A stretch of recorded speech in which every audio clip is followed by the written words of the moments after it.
Assalamualaikum warahmatullahi wabarakatuh. Halo semuanya. Di video kali ini saya akan membahas tentang kasus penolakan pembangunan rumah ibadah di Indonesia. Kasus ini menjadi salah satu permasalahan yang cukup kompleks karena menyangkut aspek keberagaman, toleransi, dan kebebasan beragama yang dijamin oleh konstitusi di negara kita. Sebelum itu, perkenalkan saya Fatimah Tuzaro dengan NIM 2403065404 dari Prodi S1 Pendidikan IPA kelas 2024A. Saya berharap pembahasan ini dapat memberikan wawasan baru dan membuka kesadaran kita semua tentang pentingnya menjaga kerukunan dalam kehidupan beragama di Indonesia yang sangat beragam. Nah, yang pertama yang akan kita bahas yaitu latar belakang kasus tersebut. Penolakan terhadap pembangunan rumah ibadah di Indonesia bukanlah hal yang baru. Salah satu kasus yang cukup terkenal adalah penolakan pembangunan Gereja Kristen Indonesia atau GKI Yasmin di Bogor. Kasus ini bermula ketika jemaat GKI Yasmin mengajukan izin pembangunan gereja kepada pemerintah daerah. Namun, izin tersebut kemudian dicabut setelah mendapat penolakan dari sekelompok warga yang menganggap keberadaan gereja tersebut dapat memicu ketidakstabilan sosial. Masalah ini semakin rumit karena meskipun Mahkamah Agung telah mengeluarkan putusan yang memperbolehkan pembangunan gereja, pemerintah daerah tetap tidak mengindahkan keputusan tersebut karena adanya tekanan dari masyarakat sekitar. Selain kasus GKI Yasmin, penolakan serupa juga terjadi di beberapa daerah seperti penolakan pembangunan gereja di Kabupaten Bekasi, penolakan pembangunan Masjid Ahmadiyah di Bandung, penolakan pembangunan vihara di Tanjung Balai, Sumatera Utara. Kasus-kasus ini mencerminkan bagaimana praktik kebebasan beragama di Indonesia masih menghadapi tantangan terutama terkait penerimaan masyarakat terhadap keberagaman. Yang kedua yang akan kita bahas yaitu masalah utamanya. Dari kasus tersebut, saya menemukan beberapa permasalahan utama yang menjadi akar konflik. Di antaranya yaitu 1. Kurangnya pemahaman tentang kebebasan beragama. Sebagian masyarakat masih memiliki pemahaman yang sempit tentang kebebasan beragama. Mereka menganggap bahwa keberadaan rumah ibadah dari agama yang berbeda dapat mengancam identitas dan stabilitas sosial di wilayah tersebut. Yang kedua, peran pemerintah yang lemah dalam menegakkan aturan. Meskipun sudah ada dasar hukum yang jelas dalam konstitusi dan peraturan pemerintah, banyak pemimpin daerah yang ragu untuk mengambil tindak tegas karena adanya tekanan politik dan sosial dari masyarakat.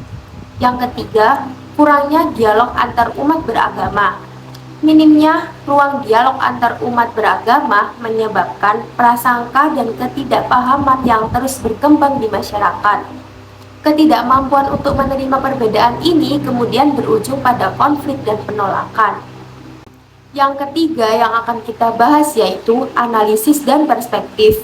Dalam menganalisis kasus ini, saya menggunakan pendekatan sosiologis dan hukum.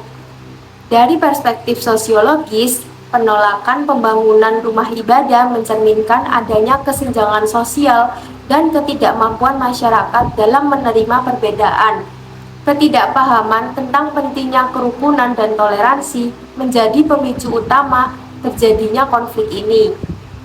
Dari perspektif hukum, penolakan ini bertentangan dengan pasal 29 ayat 2 Undang-Undang Dasar 1945 yang menyatakan bahwa negara menjamin kemerdekaan tiap-tiap penduduk untuk memeluk agamanya masing-masing dan beribadah menurut agama dan kepercayaannya itu. Selain itu, Peraturan Bersama Menteri atau PBM nomor 9 dan 8 tahun 2006 tentang pendirian rumah ibadah juga sudah mengatur prosedur pendirian rumah ibadah dengan jelas, termasuk syarat perolehan izin dan dukungan masyarakat sekitar. Namun, kenyataannya pelaksanaan peraturan ini masih menghadapi kendala karena adanya tekanan politik, sosial, dan budaya di tingkat lokal. Yang keempat, yang kita bahas yaitu solusi dan rekomendasi. Berdasarkan analisis yang saya lakukan, ada beberapa solusi yang dapat diterapkan untuk mengatasi masalah ini. Yang pertama, meningkatkan edukasi tentang toleransi dan kebebasan beragama. Pemerintah dan lembaga pendidikan harus berperan aktif dalam memberikan pemahaman tentang pentingnya kebebasan beragama dan menghormati perbedaan di masyarakat. Yang kedua, memperkuat peran pemerintah dalam menegakkan hukum.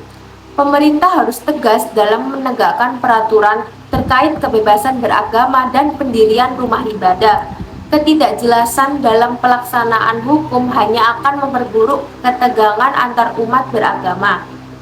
Yang ketiga yaitu membuka ruang dialog antar umat beragama.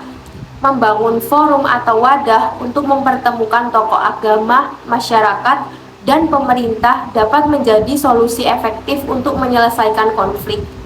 Melalui dialog yang terbuka dan sehat, masyarakat dapat saling memahami dan menerima perbedaan dengan sikap yang lebih positif. Nah, demikian pembahasan saya tentang penolakan pembangunan rumah ibadah di Indonesia.